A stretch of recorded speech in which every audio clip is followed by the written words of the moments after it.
So it's come to this. This was meant to be a Dead Rising 4 weaponless video, but that game uses like 100% of my CPU and records like a fucking slideshow, so for now, it can stay in hell where it belongs. With nothing else left, I figured it was time to tackle a challenge in Dead Rising 1, finally. But what to do exactly? Weaponless runs aren't really new to this game, and I kinda wanted to try a different type of challenge this time. I do have an idea for only using a weapon until it breaks and then never being able to use it again. Why don't I let my subscribers tell me what they want? So, I put up a poll that had a very obvious interest in that challenge, but that just wasn't enough for you devious little bastards, was it? One of you suggested to limit my heals to once per item, one of you said to not use durability increasing magazines, and another told me not to use the katana or small chainsaws. And I've just got to say that I love your energy, you're all cruel, devious bastards, and it's fantastic. So now we sit here in the rubble, surrounded by broken weapons, pools of blood we can't heal, and the corpses of just so many survivors. Asking the question, can you beat Dead Rising while only using items once? Now let's get into the rules and what that title even means, and there's a fucking lot to go through. Let's start with weapons, the original point of the challenge. There's 3 states a weapon can be in: unused, used, and broken. The default state of a weapon is unused. This essentially means its durability hasn't been lowered through use. A weapon can be in my inventory while still being unused, as long as its durability remains full. A weapon becomes used when its durability gets lowered through use, and these weapons will have a green outline on the layout. If I'm actively using a weapon to attack, it's in use. If I give a survivor a weapon and they actually attack with it, that weapon also becomes used. If I start with a weapon, that doesn't affect my rules. The final state a weapon can be in is broken. This is achieved either through lowering a weapon's durability to 0 and breaking it, or by dropping a used weapon and despawning it through moving to another area. These weapons can't be used at all anymore and are taken out of the picture completely. Just imagine that every version of this weapon in the mall broke simultaneously. Unused weapons can be dropped freely, on the other hand. Broken is the worst state a weapon can be in, and broken weapons are deleted from the layout. Right, so that was either really obvious or really complex. If it doesn't make sense right now, it'll hopefully make more as we go on. I'm very sorry, there's a lot to get through. This is an image showing every weapon in the game, minus the real Mega Buster and Laser Sword. I used the Dead Rising Wiki's list of weapons to make this, which is why there's only 1 chair and 2 electric guitars. I also separated the 2 kinds of mannequin arms because they function differently. As requested, let's remove the small chainsaw and katana from the list. You'll notice the mannequin torso is still there, and that's because I deserve something in this world, goddammit. Next, let's remove the weapons that do 0 damage and aren't even in the equation. 115 weapons is nothing to sneeze at, but quite a number of these aren't good, so we're gonna have to play carefully. Now that we've got that taken care of, I need a layout tracking everything. So let me just shrink the screen down and move this over here, and yeah, it's a lot and I'm very sorry. Also, I'm not going to be using unarmed at all to keep up the point of this challenge. The only exceptions to this are jump kicks, which come with their own set of risks, and any grapple escapes performed. Moving on to healing items now, they only really have 2 states: unused and broken. Pretty self-explanatory. If I use a healing item, it's broken, can't be used again, and gets deleted from the layout. If I give a survivor a healing item, it becomes broken as well. Here's an image of every healing item in the game, including mixed drinks. I'm including variants on items too, being the red cabbage, melted ice pops, rotten and cooked versions of pizza and steak. This is the part of the challenge that worries me above all else. I'm really bad at avoiding damage in these games at large, but especially this one. I'm really gonna have to take advantage of level up heals to compensate. That one goes down here.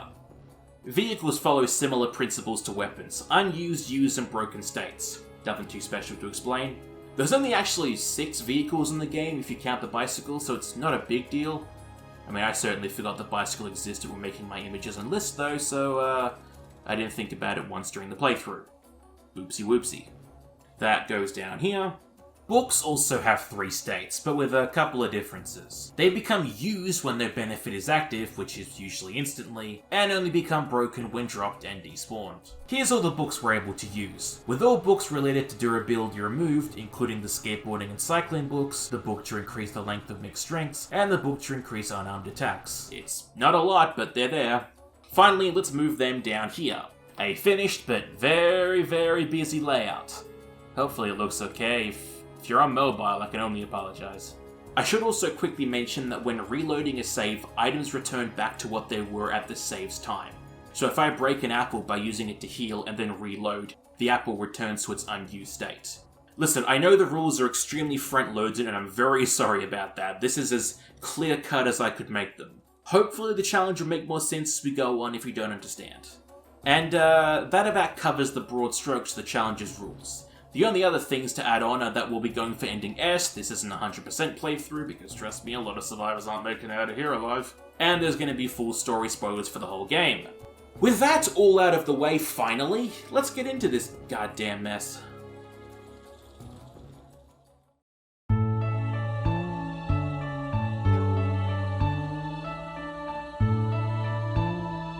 We find ourselves aboard a helicopter flying into Willamette, Colorado, and get introduced to the man, the myth, the legend, the guy who's covered wars, you know, the Chad himself, Frank motherfucking West. Also, let me interrupt myself real quick just to apologize for the shoddy quality on this beginning part.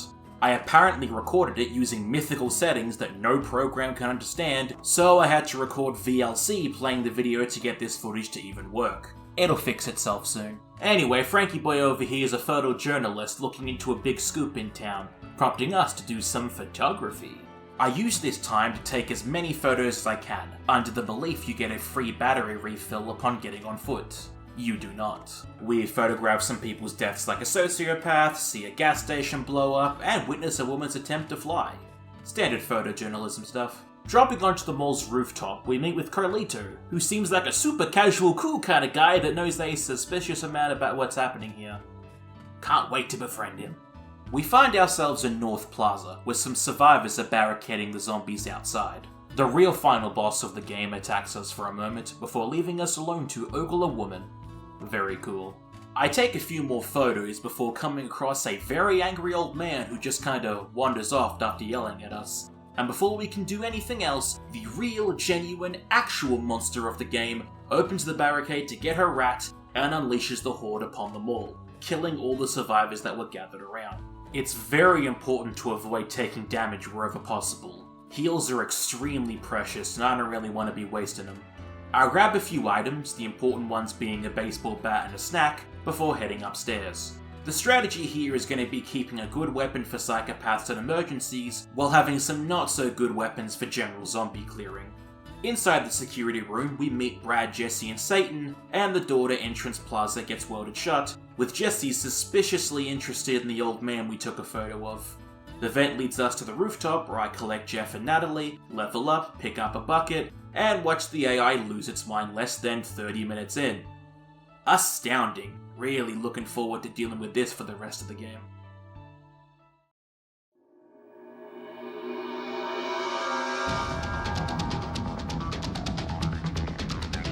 Getting these two back gets us another level up, and I pick up the first of many Otis calls.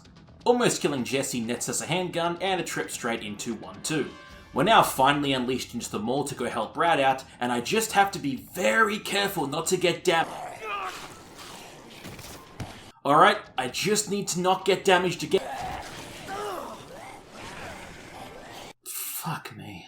So, right out of the gate, we're down to 2 health, which is really cool. And I start building up to my eventual very white outfit.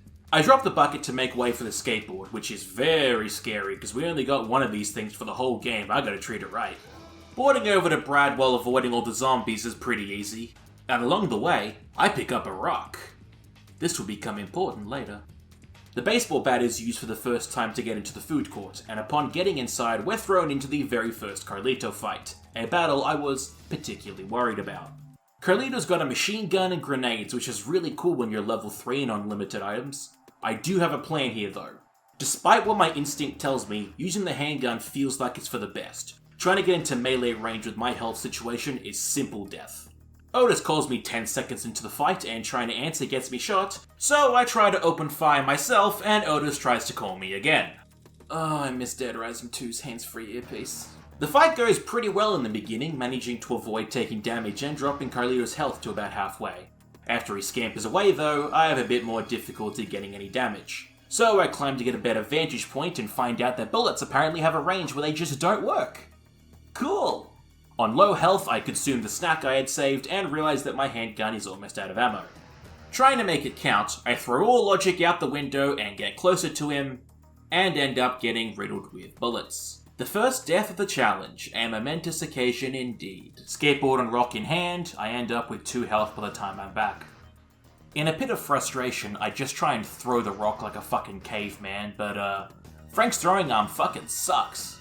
I managed to shoot Carlito through this window and climb up to try and bum rush him. He ended up getting stuck here though, letting me get several shots off while he was firing and whenever he went to reload. He did pay me back for that though, and I had to eat the snack again. When Carlito ran for it, I chased him a little bit for some extra damage before dropping down. And as will become a common thing throughout this run, I panicked. I used the ice pops to heal, not wanting to lose a fight I thought was going okay, and managed to use the rest of my ammo fucking with Carlito as he ran back and forth. Just as my handgun broke, Carlito only needed 1 good hit to end this. I had planned to use a chair or wine cask, but with Frank's throwing arm I needed to climb up to hit him. Frank clearly needs that boost quite badly, you see. I managed to hit Carlito with the rock and that defeats him, scampering away once more and leaving Frank and Brad to have a little chat. Brad and Jesse are DHS agents searching for that old guy we saw for some reason, and we graduate to 1-3. I grab another box of ice pops to let them melt in my inventory, but completely forget to pick up the rock, so that's the end of that. Brad gets to do most of the heavy lifting around here since I don't want to waste my weapons guarding him. I drop a save and go to grab a couple weapons before realizing that Brad wasn't doing so hard on his own and going to his rescue, which only got me more hurt, so that sucked. We open a gate to Entrance Plaza, and the old man, named Dr. Barnaby, refuses to come with us unless we can guarantee him safe passage out of here. So we're just gonna head back to the security room to call for backup. While I'm here, I grab the Health 2 book to help my lesser healing items, along with a fresh white suit, before skating over to pick up Bert and Aaron. I hit Aaron with the bat way more times than I think I needed to, which kind of annoyed me. But these 2 chuckle fucks eventually join up. Now, here's where we get to the proper escorting survivors section, and let me tell ya, this run makes it a real pain in the ass. Not just because Dead Rising Survivor AI is truly some of the dumbest ever created, but because again, I don't want to waste my weapon durability when I don't have to. Having to save these idiots from zombies just lowers durability and health, so a lot of survivors don't make it to the security room. A lot of fucking around eventually leads the 3 of us to meet with Kent, someone I will unfortunately not end up fighting. I take the first photo easily, but the second is a little more difficult. I didn't actually understand what he meant by signature pose and thought because I had a PP sticker, it meant his kick. So I spent a lot of time and battery trying to photograph the stupid kick properly so that Kent will accept it, to the point that Bert almost dies from how many zombies attacked him while I was trying. I just said fuck it and left Kent to his bullshit, heading into the warehouse and watching the cutscene introducing the queens. These little buggers will become very important later, but for now they mean nothing to me. I exchanged my dumbbell for a paint can along the way, and due to there not being any zombies in the elevator yet, I managed to actually get Bert and Aaron to safety. Thank fuck. Communication seemed to be blocked for Brad and Jesse, meaning we're stuck on our own. But with Frank's helicopter coming back in 3 days, we've just got to survive until then. I can see no possible way this goes wrong. Our plan is to pick Dr. Barnaby up in the morning, so without much overall difficulty, we complete Case 1. Overall, not too bad, but it's definitely gonna get worse the further we go. Let's just hope I don't front load this thing with stupid decisions that I kick myself for in 11 hours, huh?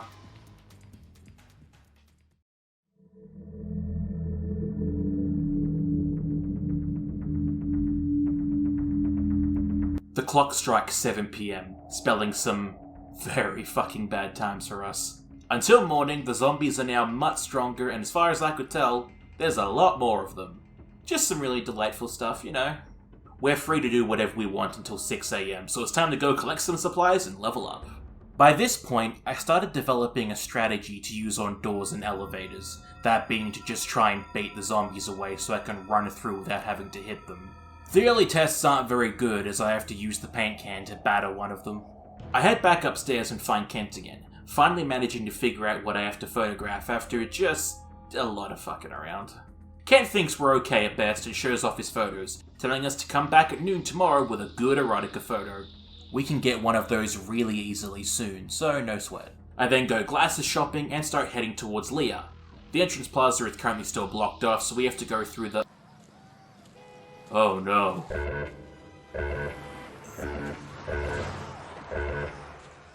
Oh dear God, no. That's right, it's convict time. These fuckers are here for the long haul, living in Leisure Park until Case 8. Even if I manage to kill them, they'll just respawn like nothing happened, and that's a pretty massive fucking if. I skate over to Sophie and drop my ice pops to hold her hand, and this is when I noticed the convicts actually looked kinda stuck.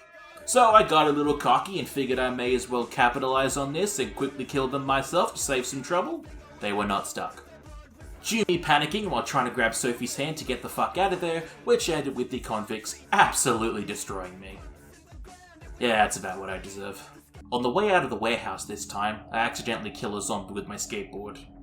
I gotta be more careful with this shit, man. If I keep doing this, I'm gonna have to run around the mall like an asshole for the whole game. Back in Leisure Park, I grab Sophie again and try to just run past the convicts. And somehow that actually worked. They just didn't choose to chase me for some reason. With that success, I'm gonna use this time to fucking complain some more. Holding hands with survivors sucks. Any small movement and they disconnect from you. That includes turning a little too hard and sometimes just by fucking walking. It's very fucking frustrating. After a few more paint can beatings, we get into the elevator and... oh, fuck. So, here we go again, picking Sophie up and going around the pond to stay out of the convict's range. Getting into the elevator leads me into this fun situation, and it turns out I'd be using the paint can a little too much because it fucking breaks on me. Button mash into the loading zone and Sophie's delivered safely. I pick up the propane tank tack as an elevator clearer, but I get hit, drop it, and panic to get into the warehouse, thus leaving it behind. Good job, me. Back to the Leah quest, Otis calls me telling me that Adam's ready to be fought and he scares the shit out of me. Luckily, I do have a plan in mind for him as well. I head into Alfresca Plaza to find a frying pan, but shatter my skateboard by accidentally using it at the wrong time. Yeah, I'm just gonna reload that one. I grab a frying pan in Paradise this time and heat it up on the stove, before also grabbing some emergency yogurt just in case. I then accidentally use the yogurt. Reloading back, I collect my heated pan and yogurt again, and now it's time to fight the scary chainsaw clown. Adam is a true fucking creature. Acrobatic, fast, and deadly as all hell. The best I've got to fight him is using the heated frying pan secondary to stun him before hitting him and running for it. According to damage calculations compared to his HP, I should be able to kill him in 28 hits using the strategy. The stun actually works, which pleases me, so the goal now becomes hit and run tactics like a coward to whittle Adam's health down. The balloons are pretty fucking annoying, they'll just bounce around and home in on you constantly. The best thing that could happen is they hit Adam in the face while he's blowing fire, but that's really not that easy. The fight's going pretty well until... this happens. So I drink my yogurt and head up to attack him. Holy shit, dude! So, new strategy test for the second attempt. I read the toy cube can be a good way to stun Adam, especially while he's blowing balloons. So I give that a go and, certainly knocks him down in a very unhelpful way. And then the toy cube broke. Cool. Back to frying pan strats, I move in at the wrong time and get sent on a journey. What a trip. Third try ignores the toy cube, and very early on I get sent on Adam's wild ride again. Immediately after healing, I get stuck in the fire trap again, and now start the old panic. I try to throw the garbage can to see if I could get a different heal or weapon or something, but it's an unusable snack. This attempt ends with another wrong time move-in. Fourth time's the charm, and Adam immediately jumps to the ground floor for a change of scenery, I guess. I try to follow him down, but he just makes his own way back up, which was kind. The fight overall goes pretty well, but my frying pan ends up breaking way earlier than I thought it would. I almost drink the yogurt when that happens, but Adam actually saves me. Devoid of other options and not wanting to start over again, I switched my baseball bat and end up having to use the yogurt anyway. After some very careful dancing, Adam finally goes down. Before Greg, I pick up the lipstick prop and head over to the bookstore. I use the Japanese conversation book to pick up Shinji and Yu, grabbing the Health 1 book on the way out. The lipstick prop gets used to fend off zombies, and I lead the two over to grab Greg. It's during this moment the survivor AI really begins to hit peak stupidity. You, and especially Shinji, are apparently predisposed to die. I save Shinji from a horde only for you to run directly into that horde, and when I direct them to head into the store for safety, Shinji doesn't move from the horde at all, and Yu continues to try and push into the fucking horde.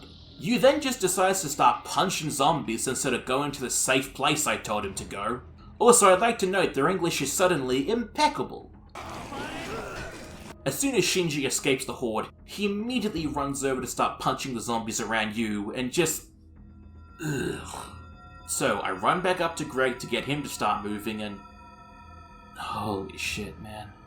With the three of us finally together, I try to run ahead so they know where to go. They're being stopped by 2 fucking zombies. Once Greg gets out, I run ahead and... I'm gonna fucking lose it.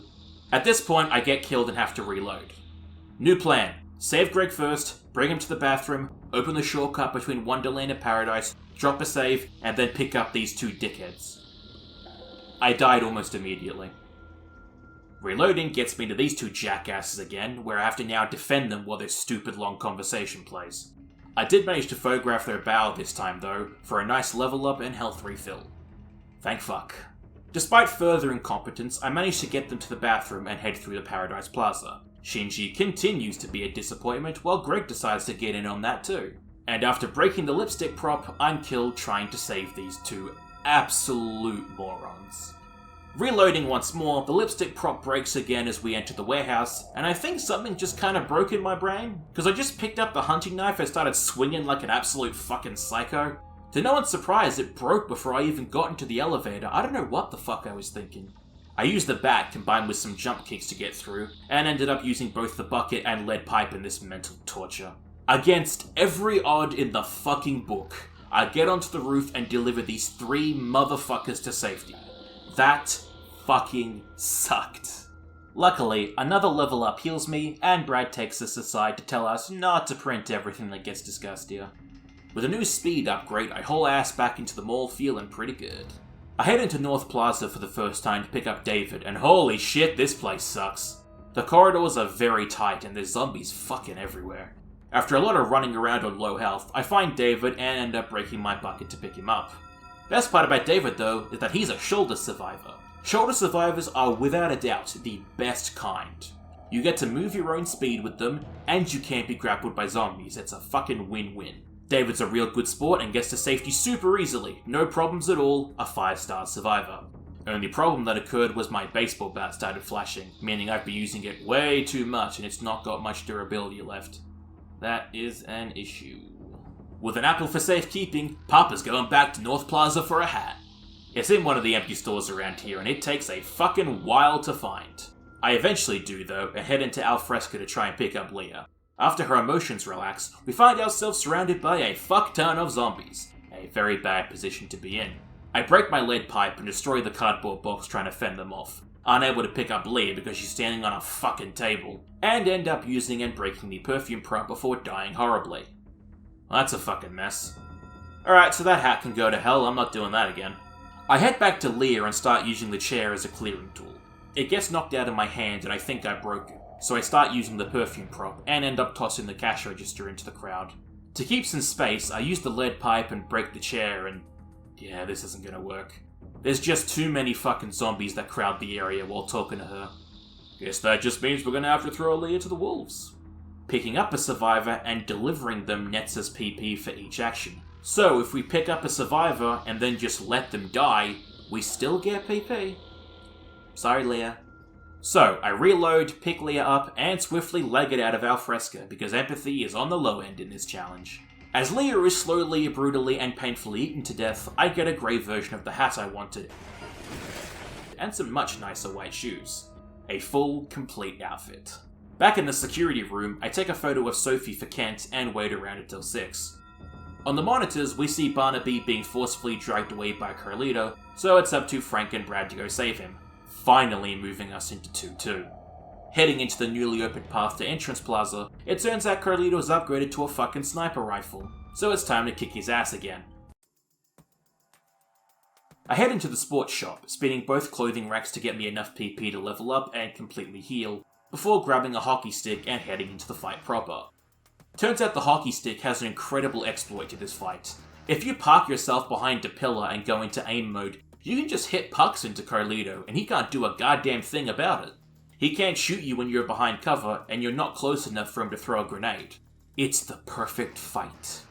With Brad's backup, I managed to defeat Carlito without even breaking the hockey stick, making this the best success we've had at a psychopath so far. Brad and Carlito get into a firefight during the latter's escape, ending up with both men getting shots and Carlito getting away anyway.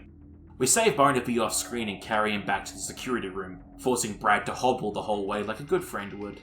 With Barnaby put away, Brad's running a fever and we gotta run to Sion's in North Plaza to pick up some medicine. And that means we've got another psychopath coming up. 3 in one case, good god. Moving into 2-3, I purposefully break the hockey stick while going through the warehouse, and easily get to Sion's. This is a great place for healing items, so we'll be making a few trips here later on. I read online that with the amount of health Steven has, I can easily take out half of it with a King Salmon. The King Salmon only has 2 hits before breaking, but does a frankly ridiculous amount of damage, so it's the perfect weapon to deal with him. After that, I can just finish him off with some canned drinks and be off real easy. The calculations can't possibly be wrong. I mean, they've been wrong every time so far, but that's in the past, this is the now. Trying to go into the pharmacy wheels Steven and his cart in, with a passed out Isabella inside. So it's time to enact a plan where nothing can possibly go wrong. I go straight in with the King Salmon and, hey, that's not half his health. I've been lied to and duped by my calculations once again. Who could have seen this coming? So, plans in shambles once again. I grab the canned drinks to at least try and get some damage on him. It goes way better than expected, but I still ended up running out without Steven being even close to dead. So begins the classic panic. I try to throw a bottle of shampoo, but physics ruins me once again, and I end up dead via shotgun. Next, I try to play games atop the shelves, but Steven is not interested and blows my ass away. I use the apple for a chance to get even one goddamn hit in, and manage to break the King Salmon over Steven again before running for the hills. My next stupid and desperate plan is throwing canned sauce at him. That goes about as well as you'd expect, and without learning my lesson, I immediately try to throw canned food at him. I try to get him with my bat and manage to get a few hits in before I'm sent to heaven once more. Round 3 once again breaks the King Salmon, but newly features using a wine cask to bash Steven upside the head. I'm once again sent on a magical journey by Steven's cart, but managed to get some real good canned drink hits in and somehow survive to tell the story. Eating the apple enables me to finish the cans out with a few more good hits, before grabbing the canned sauce and moving in to beat him with it like a fucking madman. I eat a raw steak in desperation and finish Steven off with some swings of my bat. What a silly fight. Frank checks on Isabella, but she runs off before we can get any info out of her. I grab the first aid kit and pick up another raw steak to rot in my inventory. Heading back and giving the medicine to Jesse finally brings case 2 to a close. Holy fuck, that was a long one.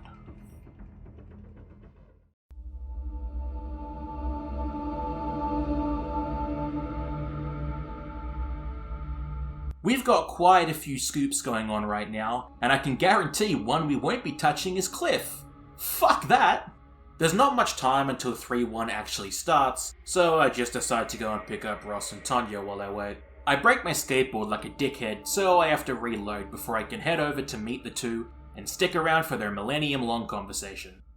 In terms of survivorship, Ross is the second best scenario we can get, a piggyback survivor. Frank moves slower than usual, but we still get all the benefits a shoulder survivor provides. Tanya, on the other hand, can't do shit, and she ends up getting trapped in a really bad horde.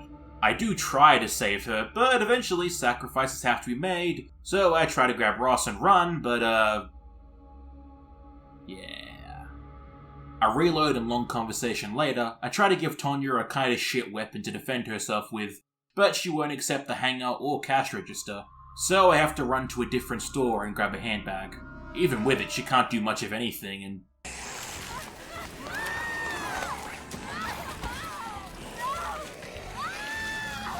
Christ, yeah, that happens. Well, Ross, hope there's no hard feelings about that whole get your wife out alive thing. I do actually reload the game in order to preserve the handbag though, and now we're here. On the way back, Pamela spawns in the middle of a massive fucking horde, and I do give an honest try to save her, but yeah, that's not happening. Bye, Pamela. Ross, the true survivor, makes it back alive, and we head through to talk to Jesse. Great news, Brad's fine. And Frank now brings up Isabella and Santa Cabeza, which causes Barnaby to have an absolute fit and start giving details to Jesse. While we wait, Frank decides to try and track Isabella down to get some more info out of her. A very short case compared to the absolute fucking monster Case 2 was.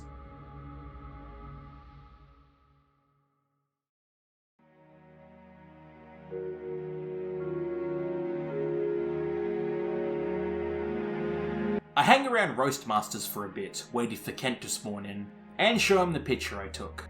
He gets upset and says we'll settle this tomorrow at noon, but I don't show up, and we won't be seeing him again. Whoops.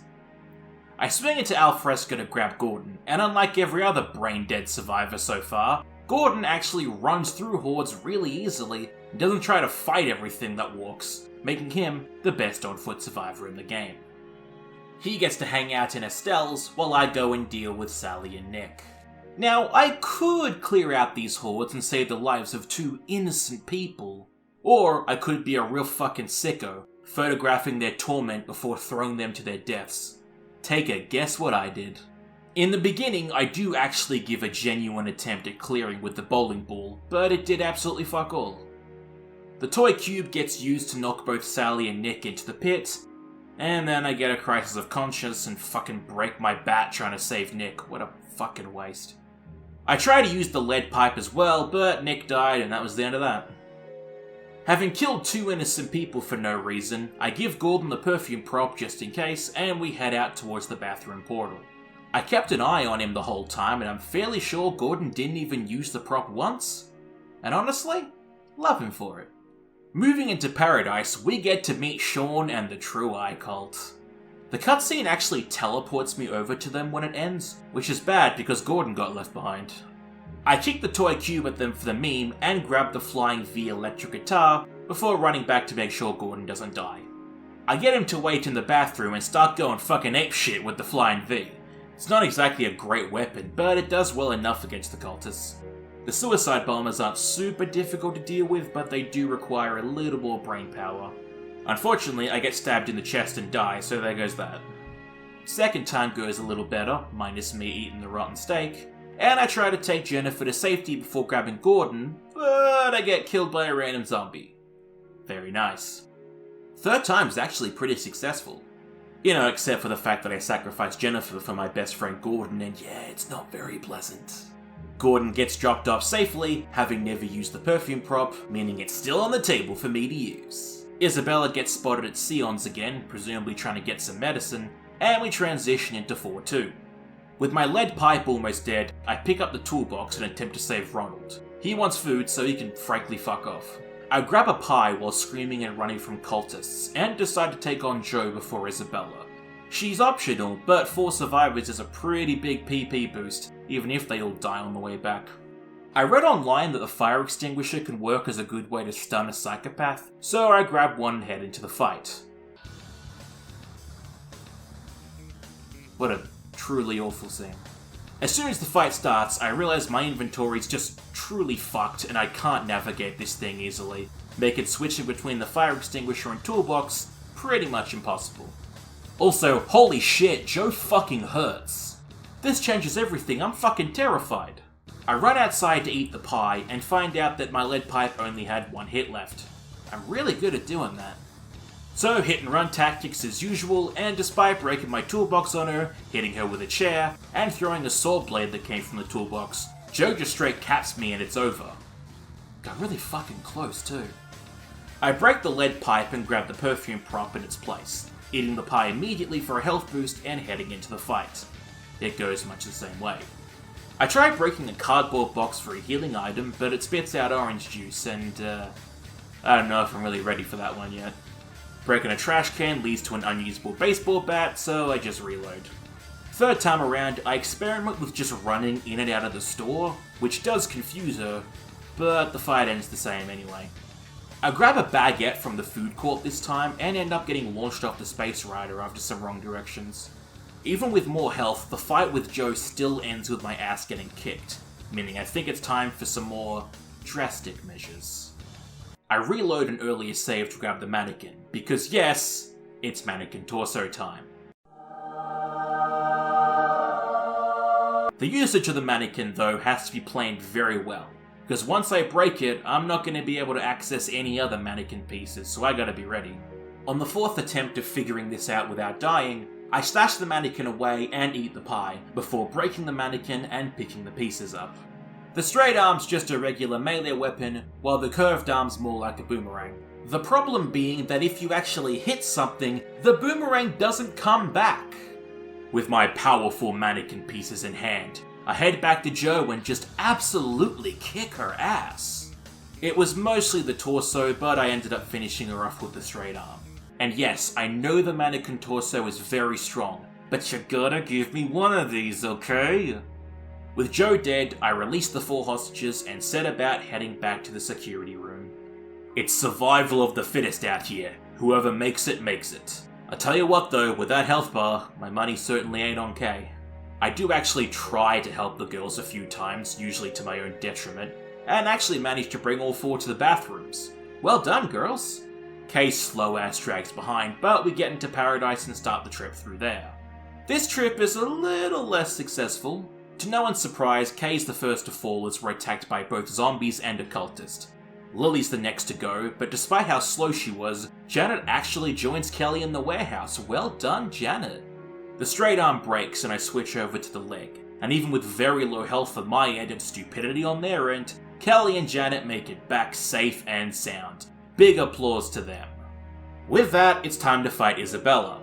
I grab some CDs and swap the curved arm for some dishes because let's be honest, I'm not fucking using that thing. At this point, I'm not so sure how much health my skateboard has, but it can't be much. Arriving at Sion's faces us with Isabella on a fucking motorcycle. And I don't know if you've ever tried fighting someone on a motorcycle, but it's kinda fucking hard. There is some vintage cheese to this though. If you stand up here... Not there. If you stand up here on the flat boxes, Isabella's AI gets confused and thinks you're still on the ground, meaning she'll just keep spinning around to try and hit you and won't actually shoot you. So begins a long process of throwing dishes very poorly. Dishes do 50 damage compared to the CDs that do 25. If my always incorrect calculations are to be believed, I should be able to kill her with these alone, if I hit most of them. Trying to get the hang of aiming is tricky, but as long as you wait until she pauses and hope she doesn't get stuck in a weird loop, the fight's not too bad. I do try to hit her with the torso once the dishes are done, since she had way more health than I wanted her to, and after walloping her for a bit, I perch up and go to chucking CDs. Annoyingly though, they're not quite enough to take her out, meaning I have to jump down with 1 HP and hit her with the leg. Frank finally gets through to Isabella that he only wants to help, and learns the zombies were in fact created by the US. Who would have fucking guessed? Carlito and Isabella are also siblings, it turns out, but she agrees to try and talk him into having a chat with us at midnight, bringing Case 4 to an end.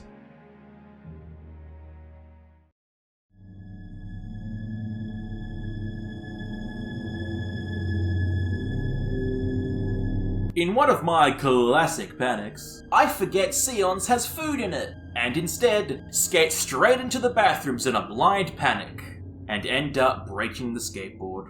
Not wanting to have to fight Isabella again, I just accept that this is now my life. Rest in peace, skateboard, you beautiful bastard. You survived all the way to the beginning of Case 5 and died in a stupid way. On the way out of North Plaza, I pick up a shovel and find and immediately use some coffee creamer. After all, I've got some snipers to fight. Shouldn't be too bad, they only have 25,000 health? That can't be right. Alright, yeah, 2,500. That was a scary few seconds. The whole family spawn as I enter Entrance Plaza, and despite my usual lack of affinity for men with guns, I'm absolutely going to kill these 3. I unsuccessfully zigzagged to avoid being shot, and after baiting Roger a little closer, I battered him with the torso and leg before moving on to Jack. He got stuck in the store, he was an easy target. He goes down after a quite frankly cartoonish chase, and I move on to Thomas. He's much more of an annoying little bitch to take down, to the point that I get mad and start attacking him with the torso. With both of his children slaughtered before his very eyes, only Roger remains. After breaking the mannequin leg, it unfortunately becomes another fucking Tom and Jerry chase. It's an embarrassingly long amount of time before he finally dies, leaving me with the mannequin torso on low health, but also a sniper rifle. I swing by to pick up Floyd because he's another lovely piggyback survivor, and I grab Wayne as well. Wayne dies horribly off screen because I hit the record button too slow between files, and also Jolie's getting left behind because frankly there's a million zombies invading the store and I don't want to go searching for Rachel. Me and my new friend Floyd make it back safely, just in time for a cutscene. Barnaby's currently claiming that Santa Cabeza is a South American drug stronghold, and that drugs are the things making the zombies. When questioned on it even the slightest bit, he gets annoyed and leaves. Heading over to Isabella, we pick up Kindle amidst a zombie attack. Isabella shows up being attacked by a zombie, and after unsuccessfully trying to hit it with a shovel, I panicked and used the sniper rifle. For fuck's sake. Apparently, Carlito wasn't super jazzed by the idea of meeting with Frank and ended up shooting Isabella by accident, so now we have to carry her back to safety. Carlito plays an announcement over the mall's PA system as we leave, and Kindle gets stuck in a horde despite having a shotgun. I give him a decent amount of time, but he never emerges, so bye Kindle. I try to go through the water in Paradise, but it turns out you can't get up on these little ledges while piggybacking. Then I got stuck trying to pick Isabella back up and shattered the potted plant and died trying to get in the elevator. It's a whole deal. So we do everything again minus ruining the potted plant, and everyone that isn't Kindle makes it back safely. Frank explains the situation and Isabella gets put under watch, finishing case 5.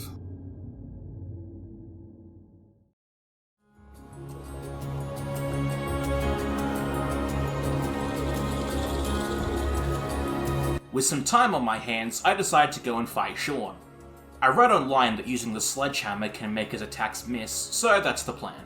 I grab the one from the warehouse shelves and head out, drinking the orange juice on the way out to Colby's. Once inside, I grab the Mega Buster for a laugh and oh, fuck, they're everywhere. My attempts to fend off the cultist horde are pathetic at best, so I just beat them with a shovel and run through. And here is where we come face to face with the very fast Sean. Time to test that sledgehammer theory, and well, it certainly doesn't block that attack. His attack actually doesn't hit like this, but then he follows it up with one that does, so overall not very helpful. I attack him with the torso for a bit before retreating and trying to snipe him. Doesn't work, and I end up dead. With nothing around Colby's that I can actually use to heal, I head back in and it immediately goes poorly.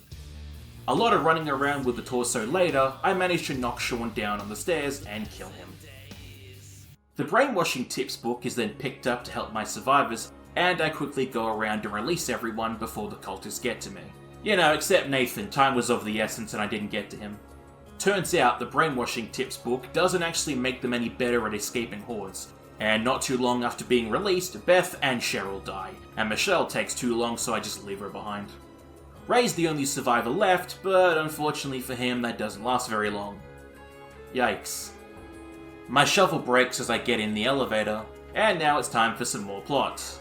Isabella refutes Barnaby, saying there was never a drug trade in Santa Cabeza. Apparently, shock of all shocks, it was actually a government conspiracy to cover up for some fucked experiments that went wrong. Also, Barnaby was the guy in charge of the research facility that made the queens. Barnaby then suddenly starts attacking Jesse, and while dying states the research was to create a cheaper breeding method for cows, able to match the rising demand of meat in the country. Overall, pretty standard stuff. This completes the rather short Case 6.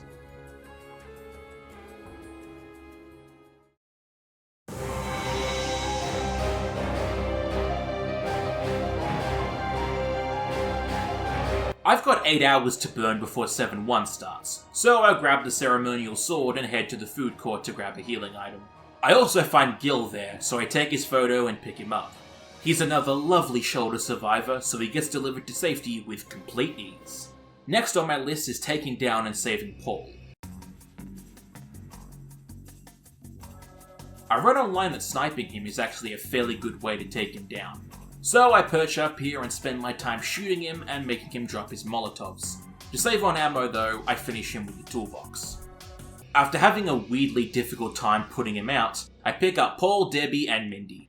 The toolbox breaks while trying to clear a path for them, but Paul is very brutally eaten despite my best efforts. Debbie also doesn't make it to the door in time and gets left behind. And in an effort to at very bare minimum get Mindy back, I pick up the TV and use it to clear the way. Finally, Mindy makes it back alive. I bring the TV with me as I meet with Leroy, picking him up before attempting to save Susan. Annoyingly, my TV gets lost to the Horde, and Leroy follows very soon after. I leave Susan for dead and pick up some wine for healing. Turns out though, Susan actually survived while I was gone. So I decided to save her for old time's sake. It didn't last long. I broke the cardboard box trying to get into the elevator, and with the very small amount of time I had left, I went to the food court, mixed up a quick step, and grabbed some milk. If things go to shit in this upcoming case, I'm gonna need this quick step. I stand around and waste the rest of the time, and Isabella explains that Carlito's last resort was setting off explosives in the mall's underground to spread the zombie parasites into the atmosphere and across the whole country. That's bad, as you may imagine. This mission worries me quite a bit.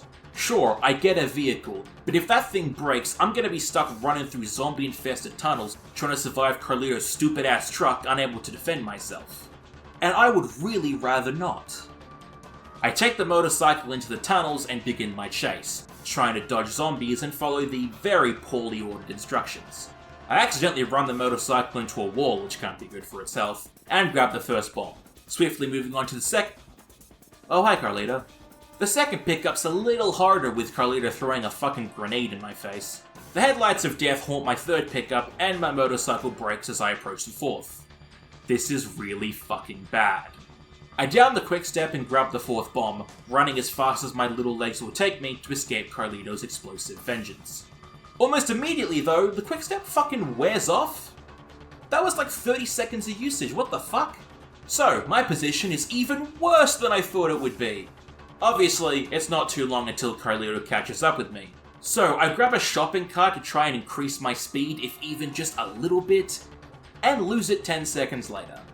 Carlito is on my ass the entire journey to the fifth bomb, forcing me to drink the milk the moment I pick the bomb up, before being instantly hit by another grenade when I take the call. Carlito continues to be an absolute fucking nightmare on the way back to the tunnel entrance, and unfortunately ends up murdering me through a series of bullshit events. So alright, fuck it, I'm using a guide this time. The order the game tells you to collect the bombs is fucking nonsensical at best, so we're gonna do it properly this time. Using the guide to collect the bombs in an order that actually makes sense this time, I grab the first bomb with ease. Oh, hi Carlito. Carlito's on my ass way faster this time, but I managed to grab the second and third bomb without worry. And this is when I fucked up so badly, I accidentally fucked up good. I wasn't paying full attention to the symbols on the map, and ended up going here instead of the next bomb. Turns out though, there's a white sedan here with more health and speed than the motorcycle. So yeah, I grab it and take off. Fourth and fifth bombs get grabbed with ease, and I drive back to the entrance so Frank can stuff them into a shopping cart. We flash to a different place, with Brad having caught up to Carlito. The two engage in a firefight that ends in Carlito getting shot, but Brad gets stabbed in the back and kicked into the zombie-infested tunnels without a way to defend himself. The bombs explode back with Frank and we wrap up Case 7.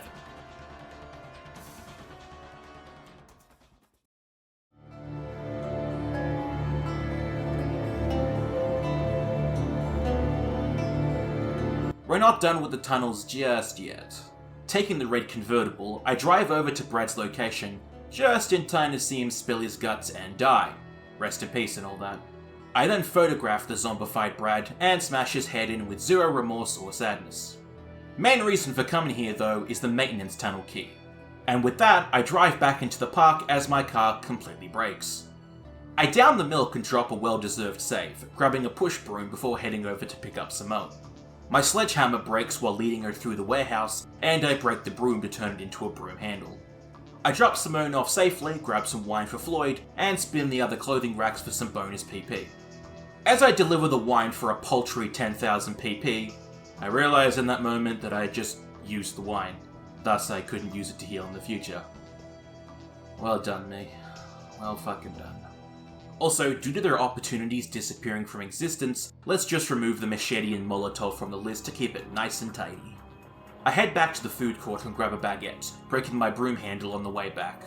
This is when I'm really starting to feel the loss of easily accessible weapons, now being left with my mannequin torso, ceremonial sword, and sniper rifle, none of which I really want to be using on a casual basis. The feeling got so bad I picked up the fucking soccer ball.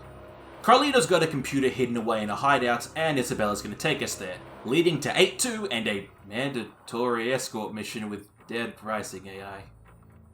Oh god. I kicked the soccer ball into the elevator to take some zombies down, but it takes so long to get in it didn't actually change anything. At least I grabbed it before leaving. Now, let's talk about Isabella. She sucks and I hate her. For no reason whatsoever, she will randomly stop running and start shooting at zombies. Usually, while in the middle of a massive horde, and won't move again until everything around her's dead. It's so bad I end up having to use the ceremonial sword just to keep this stupid idiot from dying. I eat the baguette once we leave the warehouse, using and breaking a hunk of meat and using a nightstick on the way over. The escort goes so poorly, I use the quick step to heal before I head into this zombie pit between me and the hideout. And of course, I didn't even end up needing it. Only plus side amongst all this crap, at least the convicts are dead forever. So let's just remove their gun and vehicle from the list. Arriving at Carlito's hideout gives some much needed relief from that mess, and Isabella reveals the computer's password protected. Turns out she can't hear me screaming Pachamama at the screen though, so we're gonna have to figure it out some other way. There's also a jamming device we can disable once we get into the computer, which means we can finally get a message out for rescue. Oh right, and Jesse saw some shit on the security feed, so we're gonna have to go check that. Thus, we arrive in 8-3. In preparation for the upcoming fight, I grab a shotgun from the empty hunting shack. I also end up losing the soccer ball while getting into paradise, but it's not exactly a big loss. In the security room, we spot Carlito being dragged to hell in the basement of North Plaza, so it's time to go save this prick as we head into 8-4. Easiest way to get to Carlito is to go through Sion's and use the maintenance tunnel key. I also eat a grapefruit and grab some cheese. At the meat processing facility, we meet with Larry, and now we have to kill him before Carlito gets minced.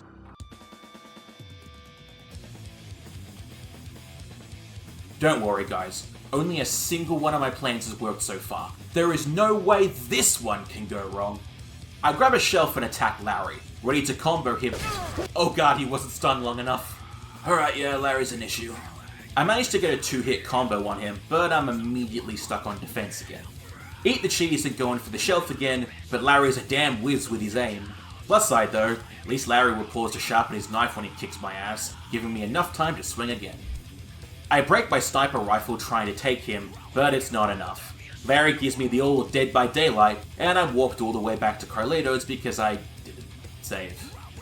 This time goes much worse. I lose the soccer ball getting into the elevator, and it turns out escorting Isabella did a number on my ceremonial sword, so now it's on low health. The shotgun gets used to little effect to clear some zombies, and I pick up a 2x4. Chow down on squash and melon, grab some cheese, and now we're ready to kill Larry for real. The 2x4 gets used as a clearing tool also. Turns out, the mannequin torso had 1 hit left, so that's the end of that. But this does open the door back up to the shelf strategy. It goes a little better this time, but I still end up having to be a cheese-eating coward to survive. The real MVP of the fight though was the shotgun, doing pretty much all the damage through this whole thing. Also, this whole last part on 2 health was fucking scary as hell. It's a miracle I didn't fuck it up. Larry is finally killed with a long-range shotgun blast, a pretty satisfying way to end it. Despite saving him, Carlito's still gonna fucking die, and with his dying breath, remarks how cruel the Santa Cabeza case was to his people, making commentary about Americans and zombies, and hands us his necklace before peacing out. What a guy. This brings us to the end of Case 8.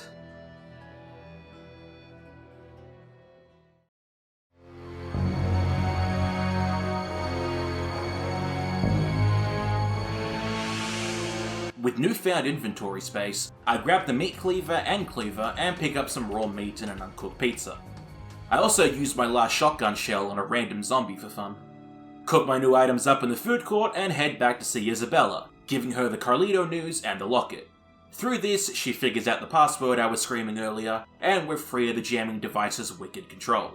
This immediately ends the facts, and that was really fast. Guess we'll just have to extend this section.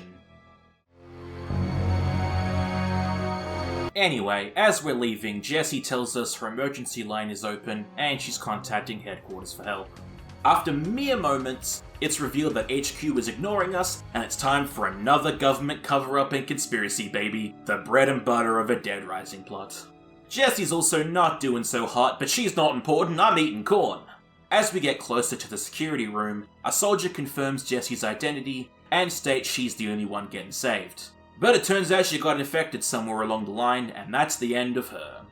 With the same respect I showed Brad, I photograph her and bash her in the head.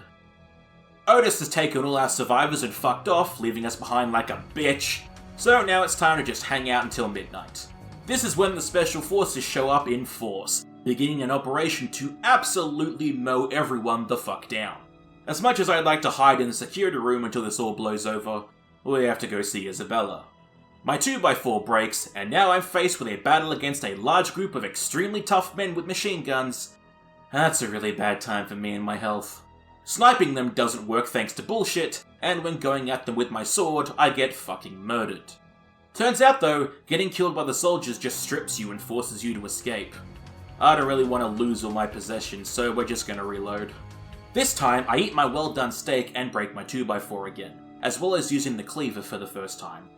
The fight against the soldiers goes way better this time. I even picked up a machine gun. I then run like a coward all the way back to Isabella with 1 health to spare.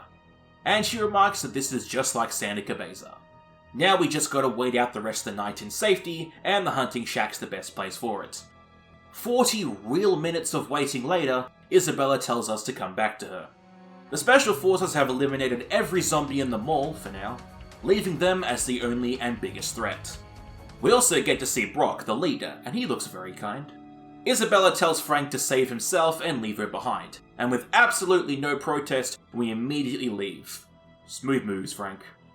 Right now, the mall is entirely empty of both soldiers and zombies, which means it's the perfect time to top up on some heals at Sion's, because we're not gonna have many better times later. I chow down on some lettuce, cabbage, and red cabbage, alongside grabbing a Japanese radish for later. With the mall's eerie silence surrounding me, I head to the helipad and wait until midday. Ed sees we're alive and swoops in to get us, but a zombie got on board somehow, and he's very dead now, along with our ride out of here. And that's the end of that. Let's just have a look at our survivor chart, and oh my god. That is fucked.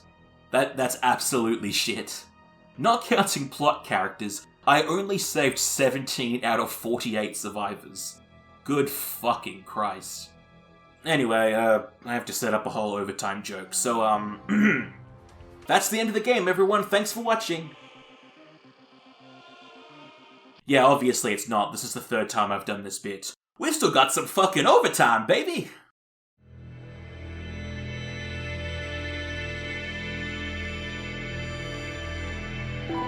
Frank's living that despair right now, and decides to just sit there and die. Very relatable. Isabella has other plans though, and shows up to put a stop to that shit. Frank then just passes out and forces her to drag him all the way back to Carlito's hideout, which is a fucking long journey without the bathroom skip. Frank's infected as shit now, which would make sense considering the 100+ times I've been munched on throughout this challenge. But Isabella's smart and cool and can develop a way to slow the parasite. In usual overtime fashion, this means we've got to run around to collect a bunch of items. In a mall infested with soldiers, with limited healing, and no skateboard, and no quickstep, and a rapidly shrinking supply of weapons. Yay! By getting ending A, we leveled up, but we didn't actually heal from that. Thank God, because I would have felt like a fucking idiot if I just wasted all that food. As usual, the game has listed the items in a weird and bad order, so I'm just going to be using another guide to get them, starting with the first aid kit. Leaving the hideout allows us to meet these little pricks, equipped with machine guns and alarms to alert any nearby soldier. Just what I fucking need. This first part of Overtime is gonna more or less be a stealth section. Avoid combat wherever possible and use every trick in the book to remain unseen.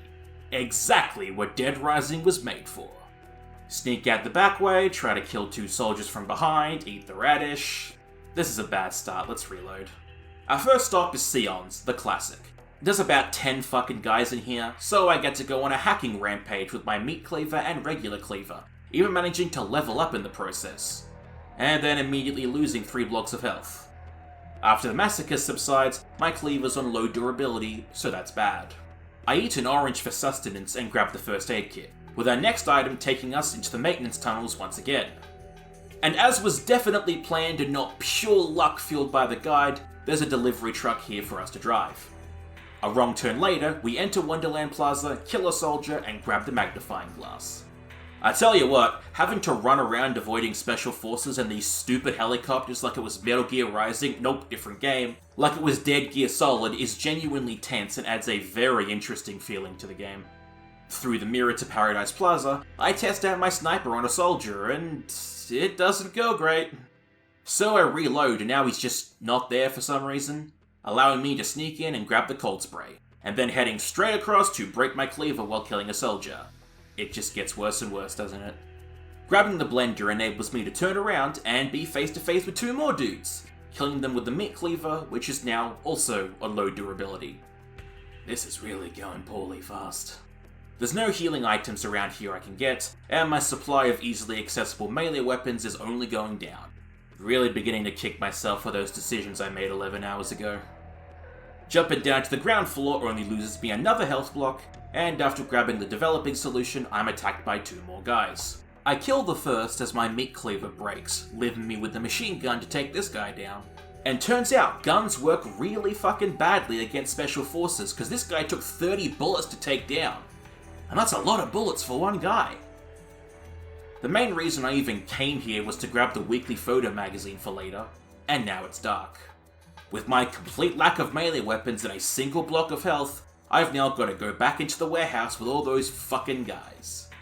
I eat the golden brown pizza to eliminate one of those problems, but this weapon feeling gets so bad I make a list of all of the weapons in Paradise Plaza, and it's a very bad list.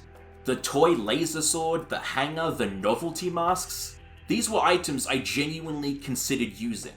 Thankfully though, we have 3 guitars left that do the best damage of the list. They worked well on the cultists, maybe they'll work well on the soldiers.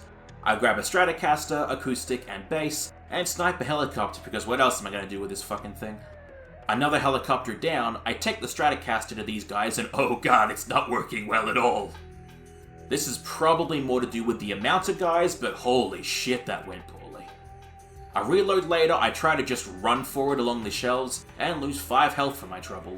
I grab the coffee filters inside, and then realize there's going to be more guys waiting for me outside. Oh fuck. This is when I found out the door into Entrance Plaza isn't actually welded shut anymore, meaning I can avoid the warehouse altogether. Another reload, I sneak into Entrance Plaza with a few bullets up my ass. The perfume bottle lets me try the Stratocaster on a single soldier, and it's still not very good. Combat is clearly not something these guitars were meant for, so it's back to a stealth mission. I try to use the parasol to move faster through the area, but it turns out this speed ain't much better if you're not actively killing, so it's kinda worthless. So I just dropped it. I smash a guy in the head and grab the camp stove, dropping the base for a pickaxe, and then getting my ass absolutely rocked by soldiers. I eat my Japanese radish and make a break for the security room entrance, immediately losing all that health. Now sure, we have the coffee filters, but we also have no healing items, no decent melee weapons, and we're a long way away from a level up. This is a dark fucking day. After somehow running through Entrance Plaza without getting blasted, I accidentally started a helicopter because fucking of course. Plus side is that I can just slip through to Wonderland and back.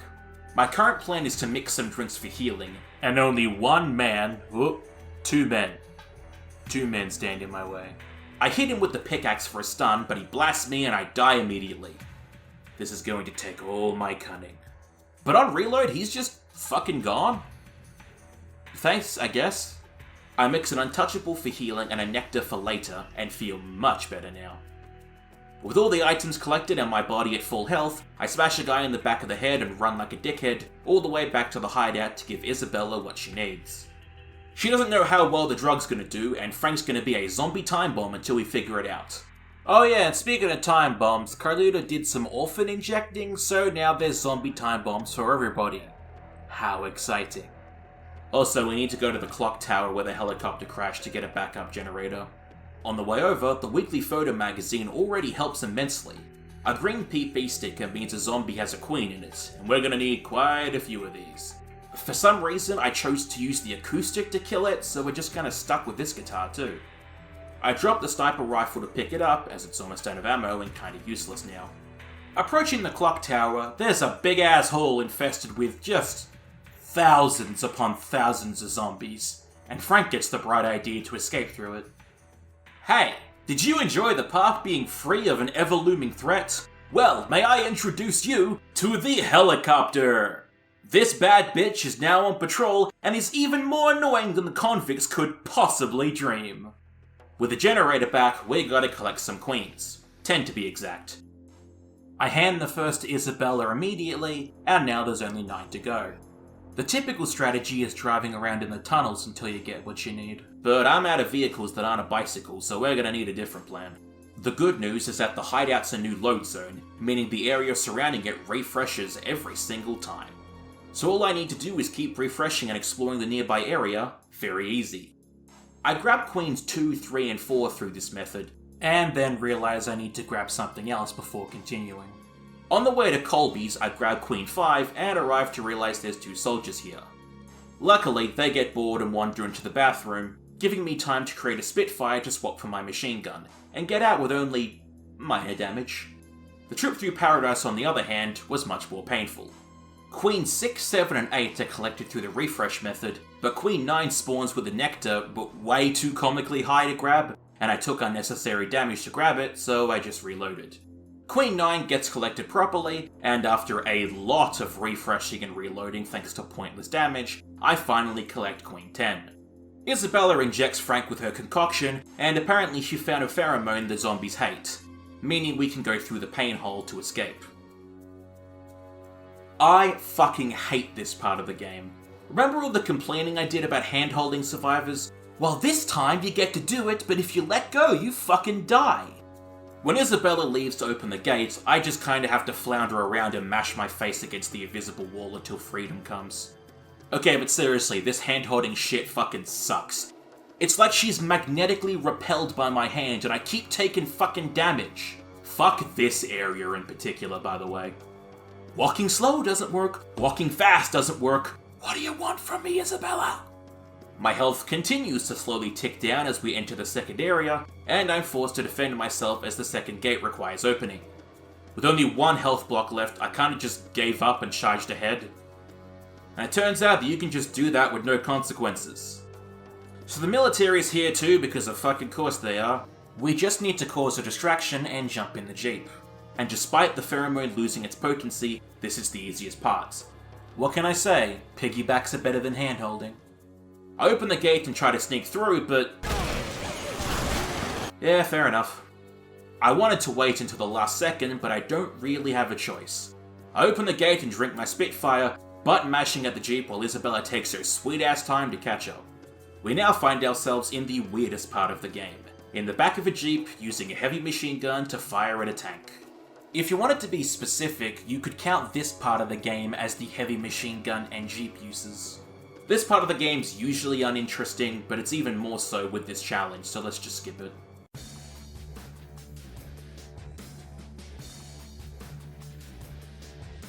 Brock's here to play, but he's got no idea what to do when a guy fucking spits at him. This is a very well-known exploit to beat Brock, but I just couldn't help but take advantage of it. I did say I wasn't going to use unarmed, what else am I supposed to do? After killing a Special Forces soldier by spitting on him, Brock gets eaten by zombies and Frank screams into the sky like a primal god. And that's that, everyone. The answer is yes. You can beat Dead Rising only using items once, with quite a number of weapons to spare, in fact. There aren't many weapons that are easy to use or even good left, but they're plentiful at least. 62 of the original 115 to be exact, just over 53% left. But again, some of the items left are the one-time use queen, the low power masks, and a lot of weapons that don't even fit in your inventory. Honestly though, it's a really fun challenge. I really do recommend giving it a go next time you want to replay Dead Rising. It makes healing items feel way more precious, and with the power of hindsight, you can play a little faster and looser with weapons if you plan better. I definitely could have done some more planning and better gameplay, especially with the early skateboard loss. But either way, hope you enjoyed watching, and thanks for doing so. I'd be interested in trying this in Dead Rising 2 for my next video, so if you're interested, then let me know. And yeah, thanks for watching everyone. No idea when the next video will drop because I'm inconsistent and fucked up with my motivation to do stuff. That should be the channel motto at this point. I hope you thought the layout was okay too. It's my first time doing something like to this level, and it took a lot of time for a result that's probably gonna vary person to person, but I hope it didn't look too shit. Anyway, I hope you're all doing well, and I look forward to seeing you next time. Thank you so much. See you later.